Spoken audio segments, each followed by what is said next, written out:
بسم الله الرحمن الرحيم بنام الله بخشاینده مهربان. إذا جاءك المنافقون قالوا نشهد إنك لرسول الله والله يعلم إنك لرسوله والله يشهد إن المنافقين لكاذبون. چون منافقان نزد تو آیند گویند شهادت یعنی گواهی می دهم که تو پیامبر الله هستی. الله می داند که تو پیامبرش هستی و الله شاهدی می دهد که منافقان دروغ گویند.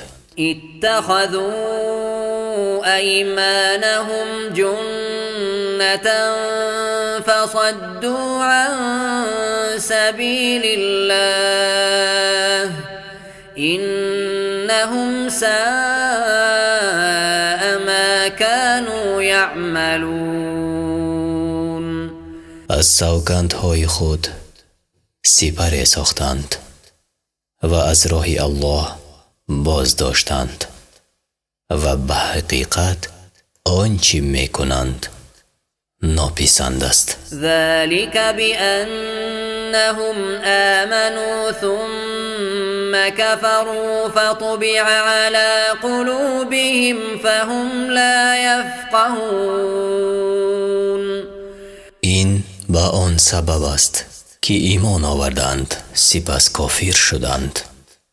الله نیز بر دلهاشان مهر نهاد و آنان در نمیابند. وإذا رأيتهم تعجبك أجسامهم وإن يقولوا تسمع لقولهم كأنهم خشب مسندة يحسبون كل صيحة عليهم هم العدو فاحذرهم قاتلهم الله أنا يؤفكون. چون آنها را ببینی تو را از ظاهرشان خوش می آید و چون سخن بگویند به سخنشان گوش می دهی گویا که چوب های هستند به دیوار تکیه داده. هر آواز را به زیان خود می پندارند.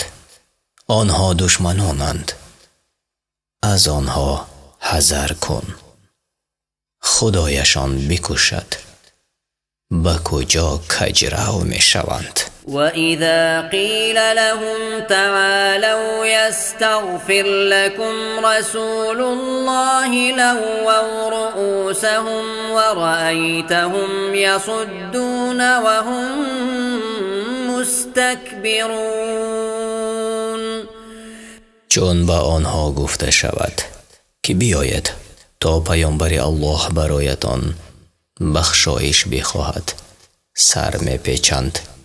می بینی که روی گردانی و تکبری می کنند. سواء عليهم استغفرت لهم ام لم تستغفر لهم لن يغفر الله لهم إن الله لا يهدي القوم الفاسقين. فرق نکند چی برایشان بخشایش بخواهی چی بخشایش نخواهی، الله نخواهد بخشید و خدا مردمی نافرمان را هدایت نمی کند. هم الذين يقولون لا تنفقوا على من عند رسول الله حتى ينفضوا ولله خزائن السماوات والأرض ولكن المنافقین لا یفقهون. اینها همانهایند که میگویند بر اینها که گردی پیامبری الله چیز ندهد تا از گردش پراکنده شوند و حال آن که خزینه های آسمان ها و زمین از آن الله است ولی منافقان نمیفهمند.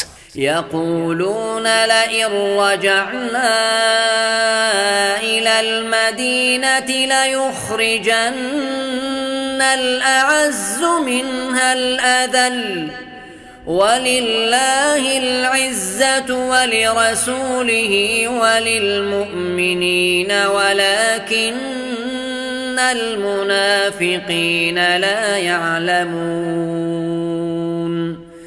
میگویند چون به مدینه باز کردیم صاحبان عزت خوار و ذلیل ها را از آنجا بیرون خواهند کرد. عزت از آن الله و پیامبرش و مؤمنان است ولی منافقان نمیدانند. یا ایها الذین آمنوا لا تلهکم اموالکم ولا اولادکم عن ذکر الله ومن يفعل ذلك فأولئك هم الخاسرون. ای کسانی که ایمان آورده اید مالها و اولادتان شما را از ذکر الله به خود مشغول ندارد که هر کی چونین کند زیانکار است. و انفقوا مما رزقناكم من قبل ان یأتی احدكم الموت فيقول رب لولا أخرتني إلى أجل قريب فأصدق وأكن من الصالحين. از آنچه روزیتان داده ایم در راه الله صدقه کنید پیش از آن که یکی از شما را مرگ فرا رسد و بگوید ای پروردگار من چرا مرگ مرا اندک بدیرتر نینداختی تا صدقه دهم و از شایستگان باشم. ولن یؤخر الله نفسا اذا جاء اجلها والله خبیر بما تعملون. چون کسی اجلش فرا رسد الله مرگ او را به تأخیر یعنی دیرتر نمیگذارد و الله به کارهایی که میکنید آگاه است.